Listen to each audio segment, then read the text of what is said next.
Hello दोस्तों, क्या सिर्फ यूजीसी एंटाइटल यूनिवर्सिटी ही ऑनलाइन डिग्री दे सकती है?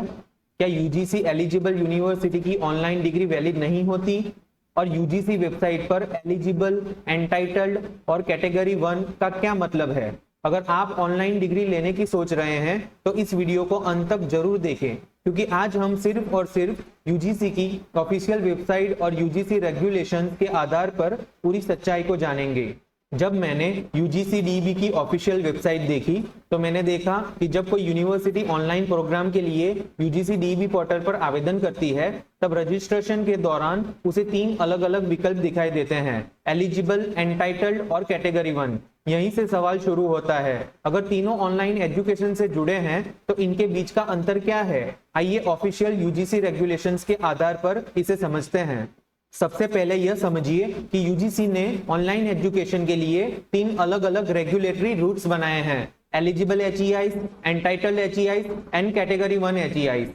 यूजीसी के अनुसार यदि कोई dual mode university online program शुरू करना चाहती है तो उसे कम से कम 3 वर्ष पुराना होना चाहिए, साथ ही नेट स्कोर 3.01 या उससे अधिक होना चाहिए, या NIRF यूनिवर्सिटी रैंकिंग में पिछले 2 साइकिल्स में कम से कम एक बार टॉप 100 में होना चाहिए। यदि यूनिवर्सिटी इन शर्तों को पूरा करती है तो वह ऑनलाइन प्रोग्राम के लिए आवेदन करने की पात्र यानी एलिजिबल बन जाती है। लेकिन यहाँ सबसे बड़ी बात समझिए, एलिजिबल होने का मतलब यह नहीं कि यूनिवर्सिटी तुरंत ऑनलाइन डिग्री शुरू कर सकती है। उसे UGC-DB पोर्टल पर रजिस्ट्रेशन करना होगा, एप्लीकेशन देनी होगी, एफिडेविट जमा करना होगा, डॉक्यूमेंट जमा करने होंगे और उसके बाद यूजीसी उसकी स्क्रूनिटी करेगा। अब बात करते हैं एंटाइटल्ड यूनिवर्सिटी की। यूजीसी रेगुलेशन 3BA के अनुसार यदि किसी यूनिवर्सिटी का नेट स्कोर 3.26 या उससे अधिक है या पिछले 3 NIRF साइकिल में कम से कम 2 बार टॉप 100 रैंकिंग है तो वह एंटाइटल्ड कैटेगरी में आती है। अब आता है सबसे महत्वपूर्ण अंतर।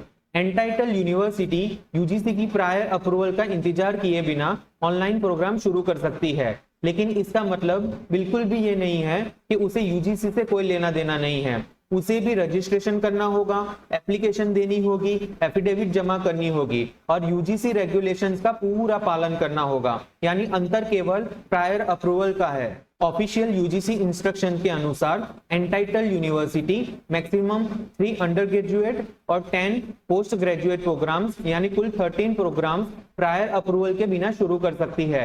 यदि इससे अधिक प्रोग्राम शुरू करने हैं तो कमीशन की प्रायर परमिशन आवश्यक होगी। अब तीसरी कैटेगरी है कैटेगरी 1 यूनिवर्सिटीज। ये वो यूनिवर्सिटीज है जिन्हें यूजीसी ग्रेडेड ऑटोनॉमी रेगुलेशंस के अंतर्गत सबसे अधिक एकेडमिक ऑटोनॉमी प्राप्त होती है। उदाहरण के लिए NAC 3.51 या उससे अधिक या यूजीसी द्वारा निर्धारित अन्य मानदंड। यूजीसी ने कुछ प्रोग्राम्स को ऑनलाइन मोड में पूरी तरह प्रतिबंधित किया है, जैसे कि engineering, medicine, law, nursing, pharmacy, architecture, agriculture और दूसरे कई सारे कोर्सेज है। अब सबसे महत्वपूर्ण बात, अगर आप किसी भी यूनिवर्सिटी में ऑनलाइन डिग्री के लिए एडमिशन लेने जा रहे हैं तो केवल एडवर्टाइजमेंट, वेबसाइट या काउंसलर की बात पर भरोसा मत कीजिए। सबसे पहले ऑफिशियल UGC-DB की वेबसाइट db.ugc.ac.in पर जाइए। वहां आप यह चेक कर सकते हैं क्या यूनिवर्सिटी ऑनलाइन प्रोग्राम चलाने के लिए मान्य है, कौन कौन से ऑनलाइन प्रोग्राम अप्रूव्ड या लिस्टेड हैं, किस एकेडमिक सेशन के लिए अप्रूवल या एंटाइटलमेंट है। एडमिशन लेने से पहले एक बार ऑफिशियल UGC-DB वेबसाइट पर जरूर वेरीफाई करें, इससे आप गलत जानकारी और फर्जी दावों से बच सकते हैं। आज हमने ऑफिशियल यूजीसी रूल्स के आधार पर समझा कि एलिजिबल और एंटाइटल्ड दोनों ऑनलाइन एजुकेशन फ्रेमवर्क का हिस्सा है, लेकिन एलिजिबल यूनिवर्सिटीज को प्रायर अप्रूवल प्रोसेस से गुजरना पड़ता है, जबकि एंटाइटल्ड यूनिवर्सिटीज हायर बेंचमार्क पूरा करने के कारण सीमित संख्या में ऑनलाइन प्रोग्राम्स प्रायर अप्रूवल के बिना शुरू कर सकती है। यदि यह जानकारी आपके लिए उपयोगी रही हो तो वीडियो को लाइक करें, अपने दोस्तों के साथ शेयर करें और टेक एल्कर को सब्सक्राइब करना बिल्कुल मत भूलिए। मिलते हैं अगली वीडियो में। Thank you.